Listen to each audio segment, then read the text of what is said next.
Halo semuanya, kembali lagi di vlog saya, Fajar Aris, dan kali ini saya ngevlog dari studio ya. Di video kali ini saya mau bercerita tentang pengalaman saya waktu berkunjung ke Cilacap ya. Terutama ketika saya berkunjung ke tempat wisata Pantai Teluk Penyu, Benteng Pendem, dan Nusa Kambangan. Kebetulan teman saya yang dari Cilacap itu sedang liburan, kerjanya di kapal pesiar, biasanya dapat cuti sekitar 2 atau 3 bulan di rumah, dan orangnya ada di rumah gitu loh, di Cilacap sana. Jadi saya ngubungin dia, kontak-kontakan, terus dia juga welcome untuk saya datang ke Cilacap biar saya bisa explore destinasi-destinasi wisata yang ada di sana ya. Kayak Gunung Selok, terus Gunung Serandil, Pantai Teluk Penyu, dan terutama Nusa Kambangan, karena ya memang siapa sih yang nggak kenal Nusa Kambangan, walaupun identik dengan ya seperti yang kita tahu ya, lapasnya, terus napi kelas kakap, itu yang kita tahu. Orang-orang yang di luar Cilacap tahunya ya seperti itu gitu kan. Bahkan saya pribadi dulu bukan sekarang, dulu itu nggak tahu kalau Pulau Nusa Kambangan itu adanya di Cilacap gitu kan. Tanpa berpikir panjang, saya pergi ke rumahnya dia, ke Cilacap. Perjalanan dari Jogja ke Cilacap naik motor sekitar entahlah 3 atau mungkin sekitar 4 jam lah, daerah Adipala. Setelah eksplorasi daerah Adipala ya, kayak di Gunung Serandil atau di Gunung Selok, terus hari Sabtu saya putusin untuk pergi ke Nusa Kambangan, karena kan gak enak juga kalau kelamaan di rumahnya dia ya, itu kan udah bertamu tapi kok nggak tahu diri gitu kan. Akhirnya ya sudahlah, pas hari Sabtu itu saya bilang, ayo kita ke Nusa Kambangan gitu kan. Nah, si temanku ini nggak mau, alasannya ya alasan. Tapi dia juga ngasih alternatif gitu kan, gimana kalau sama saudara saya aja gitu kan. Yang jelas dia sudah mewanti-wanti kalau saya nggak sendirian untuk nyebrang ke Teluk Penyu itu ya. Tapi saya bilang, udahlah, keluar negeri sendirian aja biasa aja, masa ke Nusa Kambangan takut gitu kan. Dan dia bilang, ya beda bro, luar negeri semuanya bisa teratur, kamu bisa aman, tapi di Cilacap ya ada potensi bisa di scam katakanlah sama oknum-oknum yang pokoknya kalau ada kesempatan bakal disikat. Singkat cerita, perjalanan dari Adipala ke Teluk Penyu itu sekitar 1 jam naik motor. Sampai sana saya parkirin motor saya di depan Benteng Pendem, itu kayaknya paling aman ya buat parkirin motor. Nah, setelah pas parkir, disinilah ceritanya. Buset. Saya didatengin 2 orang. Mas, mau nyebrang ke Nusa Kambangan nggak? Iya, emang niatnya saya. Saya bilang nih, niatnya emang saya buat ke Nusa Kambangan. Terus si masnya ini salah satunya bilang bahwa nyebrang pakai perahu saya aja. Akhirnya saya tanya dong, berapa nyebrang dari Teluk Penyu ke Nusa Kambangan? Nah, si mas-masnya bilang 250. Buset, jam saya sampai bunyi coba ngedengerin. Oke.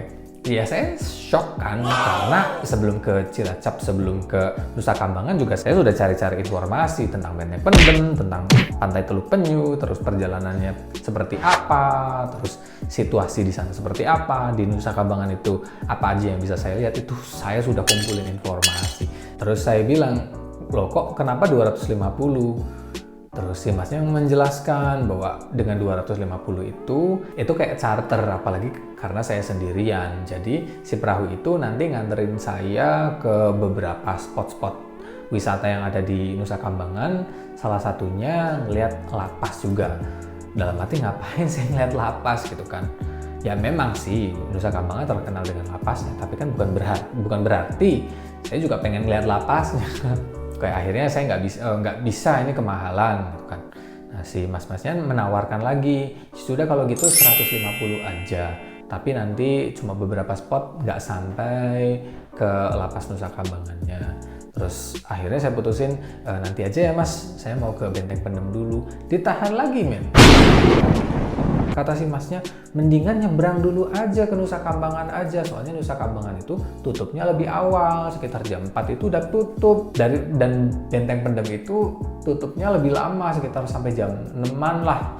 Ya saya bilang ya nggak apa-apa lah, pokoknya saya pengen masuk ke Benteng Pendem dulu. Dan akhirnya saya masuk ke Benteng Pendem, terus bayar tiketnya juga murah, cuma 7.500 ya ke Benteng Pendem itu. Saya juga eksplorasi, bikin video, dan di situ juga ya saya bukan orang bodoh ya, saya tanya, kok harganya 250? Apa saya bisa cuma sekedar nyebrang aja gitu kan, nggak charter? Oh iya, ada informasi yang miss nih dari tadi. Saya bilang kan, saya cuma pengen nyebrang dari pantai Teluk Penyu ke Nusa Kambangan. Saya mau explore sendiri, saya mau jalan darat gitu kan. Saya mau babat alas kalau misalnya bisa dibilang. Nah, si mas-masnya ini ngotot, nggak bisa. Harus charter karena saya sendirian, sistemnya charter. Nah dari situ ya saya kasih tahu bapak yang ada di Benteng Pendem itu. Ya, saya cerita kalau ada orang ngedeketin saya, terus nawarin harga 250 atau 150 charter perahu, kata si bapaknya. Bisa kok mas, kalau cuma sekedar nyebrang aja, cuma 35.000, join aja sama grup itu bisa. Jadi nggak harus charter perahu seharian atau ke tempat-tempat spot-spot wisata itu. Karena emang niatnya gini, saya datang ke Cilacap, saya mau tahu Pulau Nusa Kambangan, saya mau eksplorasi pulaunya sendiri. Saya nggak mau datang jauh-jauh naik perahu buat dari spot ini terus berhenti, terus saya menikmati pemandangan, terus ada dikasih waktu gitu kan, udah cepetan, terus naik perahu lagi ke pantai ini, terus cuma beberapa mungkin 30 menit 1 jam ke pantai berikutnya. Enggak, bukan itu gitu. Kalau memang saya pengen seperti itu ya saya nggak masalah bayar 150 atau 250 gitu kan, tapi bukan itu tujuannya. Tujuan saya datang ke Nusa Kambangan emang karena pengen mengeksplorasi Nusa Kambangan itu sendiri, jalan kaki dari ujung sampai ya. Channel saya itu kan memberi informasi, ngasih tahu penonton saya, audiens saya yang nonton video Nusa Kambangan itu jalannya dari mana aja, di sana dapat apa aja, apa yang bisa dilihat. Makanya saya emang pilih untuk menyeberang saja. Selesai dari Benteng Pendem, saya keluar. Dan ternyata saya masih diikutin sama mas-masnya, dia masih mepet terus gitu kan. Nah saya kasih tahu, tadi saya dapat informasi dari bapaknya yang di Benteng Pendem, kalau saya tidak perlu charter kok, saya cuma nyebrang aja bisa, dan itu sekitar 35.000 bayarnya, sesuai sama yang lain juga gitu kan. Nah si masnya bilang, ya mungkin mikir kali ya gimana caranya supaya tetep nih orang, nih bocah digetok harganya gitu kan, karena dia orang asli, dia bukan orang Cilacapnya mungkin loh ya, nggak tahu lah. Terus si masnya akhirnya mikir keras, mungkin dapat ide untuk menipu lagi gitu kan, untuk membohongi saya lagi. Gini aja mas, harganya itu kan 75.000, tapi saya potong yang 25.000, jadi untuk masnya harganya spesial 50.000 aja. Nah saya bilang, tadi bapaknya bilang 35.000 kok. Iya, itu kan karena kalau misalnya rombongan, kalau mas kan sendirian. Soalnya kalau mas ke sana itu harus bayar tiket masuk 25.000. 25.000. Bilangnya gitu. Saya bilang ke masnya, mas, di Pulau Nusa Kambangan itu nggak ada tiket masuk. Setelah kita docking dari perahu, turun dari perahu, kita bisa mengeksplor. Saya udah browsing, saya sudah cari informasi, bahkan saya sudah tanya teman saya yang sudah pernah ke situ.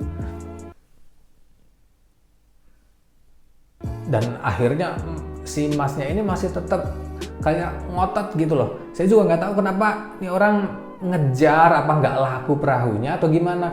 Ya kalau nggak laku ya wajar lah, wong hidupnya kayak gitu kok ngebohongin orang gitu kan, nggak baik lah. Yang lain kayaknya santai-santai aja gitu loh, tukang perahu, maksudnya orang-orang yang nyewain perahu tuh nggak yang sampai ngejar-ngejar segitunya, tapi ini orang ngejar terus. Ini ada apa gitu, apa seenggak laku itukah dia gitu atau gimana.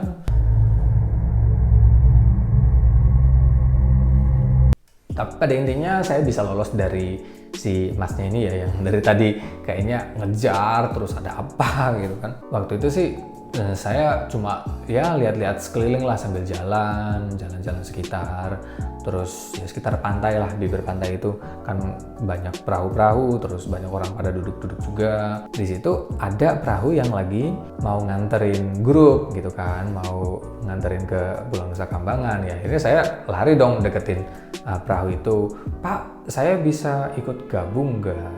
Terus Oh iya ya bisa aja, tapi harganya 50.000 gitu kan. Loh kenapa 50.000? Wong harganya 35 kok, yang lain saya mau disamain aja. Saya tahu harganya karena yang lain juga di 35.000 gitu. Nah terus kata bapaknya, kamu kan sendirian, masnya ini sendirian, kalau mereka kan grup. Nanti jadi pulangnya itu nanti saya bisa dijemput sendiri gitu loh, nggak ikut grup mereka. Masuk akal alasannya, tapi kan ya saya pengennya ya kan saya bisa pulangnya ikut join grup lain gitu kan. Ketika perahu itu datang, saya pasti kan satu perahu itu ngangkut beberapa grup kan, nggak mungkin satu grup aja. Akhirnya karena di situ kan banyak perahu ya, mungkin saya juga bakal dapet harga yang 35.000. Ya mungkin kalian mikirnya kok ngotot banget mau 35.000 sebegitunya kah gitu kan. Ini bukan masalah beda 15.000 ya. Maksudnya saya ingin disamakan seperti yang lainnya juga. Akhirnya nggak ikut perahu yang rombongan tadi. Saya menepi lagi ya kan, soalnya panas men di sana. Nah ada bapak-bapak yang ngedeketin. Terus kata bapak itu, Mas tadi dapat berapa? Ya, saya bilang dapat 50 ya Pak. Terus maunya berapa? Ya saya mau disamain aja 35 kayak yang lain gitu kan. Ya pada intinya biar adil lah. Apa sih bedanya saya sama mereka? Mungkin mereka yang naik 35.000 itu jauh lebih kaya. Oh, sedangkan saya apalah. Apalah saya ini. Apalah gue. Nah terus kata bapaknya, ya udah nggak apa-apa 35.000 aja. Itu kan saya seneng ya. Jelas saya seneng banget lah dapat harga akhirnya gitu kan. 35.000 juga, akhirnya saya disamakan sama pengunjung-pengunjung lainnya. Saya dapat keadilan. Saya naik perahu dan ternyata saya dianterin sendirian, saya nggak ikut join grup. Itu kan saya ngevlog juga. Yang pertama sih yang nganterin mas-masnya gitu kan, bukan si bapak itu. Kita sudah sempat tuker-tukeran telepon ya. Tuker nomor telepon ini biar kalau misalnya kita sudah pengen balik ke Pantai Teluk Penyu, kita tinggal telepon saja bapaknya. Dan akhirnya saya dianterin sampai ke Pulau Nusa Kambangan. Terus ya perahu juga docking seperti inilah, seperti kalian kalau lihat videonya. Sampai perahu itu sampai ke pasir ya, menepinya. Terus saya loncat dari situ. Terus ya biasa saya berserakan. Saya liar di situ. Kembali ke alam liar. Di situ saya berjalan kaki ya, karena emang niatnya kan eksplorasi Nusa Kambangan. Jadi saya mau bikin video tentang Nusa Kambangan, bagaimana naik perahu dari Teluk Penyu sampai ke Nusa Kambangannya. Pada intinya kalau kita ngunjungin ke Nusa Kambangan itu kita dapat apa aja, kita bisa lihat apa aja, something to see, something to buy, something to do di sana itu apa aja gitu kan. Ini dia pulau yang katakanlah masih hutan belantara ya. Jadi dia bukan cuma sekedar pulau terus banyak rumah, banyak pemukiman, enggak. Dan dari spot awal itu ke pantai berikutnya, bahkan ke pantai-pantai lain, itu cuma apa sih, ada jalan setapak. Itu juga mungkin karena apa ya, cuma diinjek-injek orang, jadi rumput itu udah nggak tumbuh lagi kan. Tapi samping itu udah pohon-pohon tinggi, udah semak belukar ya, seperti itulah. Dan perjalanannya juga ya batu-batu terjal, terus naik turun, jadi nggak datar gitu aja. Yang jelas Nusa Kambangan luar biasa. Di sana sinyal susah ya, bahkan saya sampai nggak dapat sinyal sama sekali. Di beberapa tempat itu kadang dapat sinyal, terus temen yang dari Cilacap itu ngabarin, masih hidup loh gitu. Masih lah bang gitu kan, gue masih di Pulau Nusa Kambangan nih, belum turun gitu kan, belum nyebrang ke Teluk Penyu. Udah nggak usah khawatir lah. Jadi pas perjalanan pulang itu kan saya dapat sinyal lagi, terus ada telepon dari bapaknya gitu kan. Nah terus pas saya angkat, si bapaknya ini entah kenapa kok nadanya tinggi dan seperti marah-marah. Jadi gini ya, kita itu bisa membedakan orang yang telepon ini teriak karena marah atau teriak karena situasi atau di lingkungan sekitarnya bising. Mungkin bising karena deburan ombak, terus karena suara diesel perahu itu. Mungkin juga itu. Tapi ya beda lah gitu kan, antara cuma sekedar teriak kayak, Mas, saya sudah di ini, atau kapan mau pulang, seperti itu. Atau mungkin kapan mau balik ke Teluk Penyu. Ini beda kan. Nadanya tuh jelas, ini nada kalau dia marah. Percakapannya gini, kata bapaknya, masih mana? Gitu kan. Ini saya on the way pak, on the way ke doknya, ke pantai itu yang tadi kita turun dari perahu itu. Saya udah di sini, saya udah di sana lama gitu kan. kan saya nggak nyuruh nunggu gitu kan. Wong tadi aja ketika saya turun itu kan dia juga ngangkut orang balik ke ke Teluk Penyu ya. Akhirnya bapaknya bilang, oh ya udah saya balik lagi, langsung titit mati. Oke, nah terus bapaknya datang. Ketika bapaknya datang itu perahu itu nggak mau menepi, dia berhentinya di tengah. Entah itu ngerjain atau gimana, entahlah. Si bapaknya teriak dari perahu, udah nggak apa-apa, nyebur aja gitu kan. Dari pantai ke perahu itu lumayan agak, ya nggak jauh-jauh banget lah. Tapi itu basah sampai paha. Dan saya pakai boots. Dan saya harus pulang perjalanan dari Teluk Penyu ya ke Adipala sekitar 1 jam atau 1 jaman lah.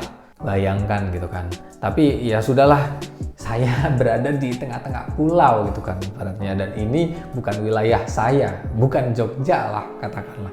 Sudah nggak apa-apa, yang penting saya diantarin balik lagi ke Teluk Penyu, udah aman. Dan the best is yet to come, atau mungkin lebih tepatnya the worst is yet to come. Si bapaknya bilang, "Mas, ini 50.000 ya, nggak bisa 35.000. Saya bilang, loh kan perjanjiannya dari awal kan 35 Pak gitu kan. Saya kan bisa ngambil perahu yang lain. Terus, tapi masnya itu kan sendirian. Ini buat bensin lah. Wah, alasan panjang gitu kan. Ya sudah. Saya nggak mau berurusan, saya nggak mau berdebat masalah 15.000 ini ya. Jadi bedanya kan cuma 15.000. Saya nggak mau, itu cuma 15.000. Sudah, saya iyakan aja ke bapaknya. Iya Pak, nggak apa-apa. Yang penting saya bisa pulang dengan selamat gitu kan. Gila aja, ini bukan tempat saya di tengah-tengah pulau, terus dapat hal yang sangat amat nggak mengenakan. Dan sepanjang perjalanan si bapak itu mungkin tahu kalau saya emang lagi bikin vlog. Nah, si bapaknya malah membandingkan saya dengan ini, kru stasiun TV. Jadi dia bilang, kemarin saya dapat sewa rombongan kru stasiun TV dan saya dibayar sekitar 1.200.000 buat keliling-keliling Nusa Kambangan. Terus juga bapaknya juga nanyain, kamu kan vlogging gitu kan, kamu kan vlogger, YouTuber, kamu pasti udah dapat banyak duit ya? Ya saya jujur aja gitu kan, wah belum ya Pak, saya baru dapat subscriber 100-an, belum dapat 200 juga belum. Gitu kan. Terus ya saya sekarang ini lagi ngumpulin video. Bapaknya bilang, tapi kan udah dapat duit. Belum Pak, dapat duit itu kalau misalnya kita ya sudah tahu sendirilah. Pada intinya saya menjelaskan bahwa saya belum dapat uang sama sekali dari YouTube. Yang saya lakukan ini mengumpulkan gitu kan, membuat banyak konten untuk diupload ke YouTube. Dan itu pakai uang sendiri otomatis karena saya masih belum dapat pemasukan sama sekali dari YouTube ya. Kalau ditanya kesan saya mengunjungi Pantai Teluk Penyu ya kesan saya mungkin sangat mengecewakan ya. Sangat mengecewakan, saya merasa terdiskriminasi. Gini ya, ini bukan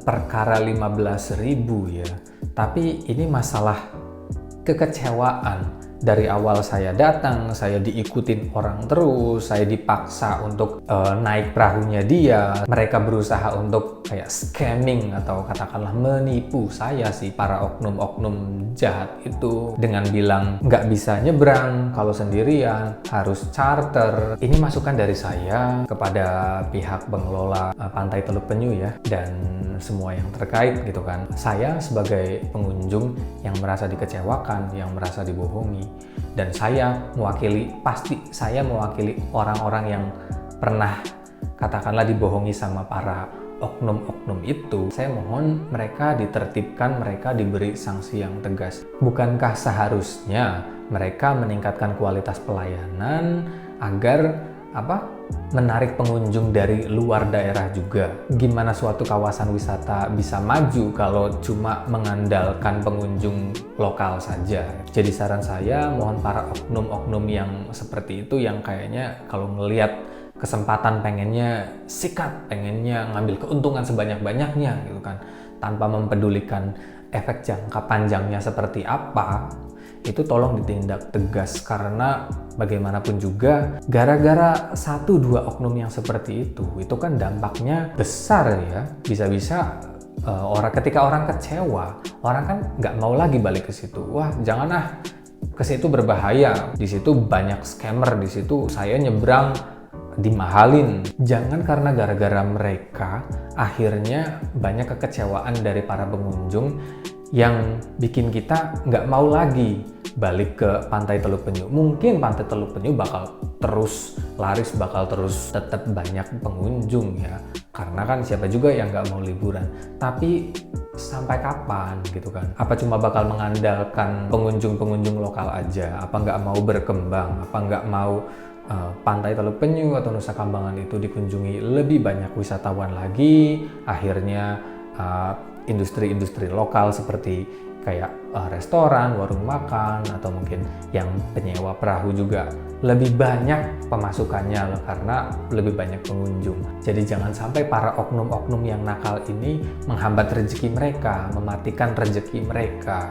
Dan tips bagi yang belum pernah ke Pantai Teluk Penyu, yang pengen liburan di Pantai Teluk Penyu dan nyebrang ke Nusa Kambangan ya, itu kalau bisa, kalau ada teman lokal, katakanlah orang Kebumen, orang Cilacapnya sendiri, atau orang Purwokerto gitu kan, yang pakai logat daerah lah, ajak mereka. Jadi biar mereka aja yang negosiasi perahu, apa segala macam.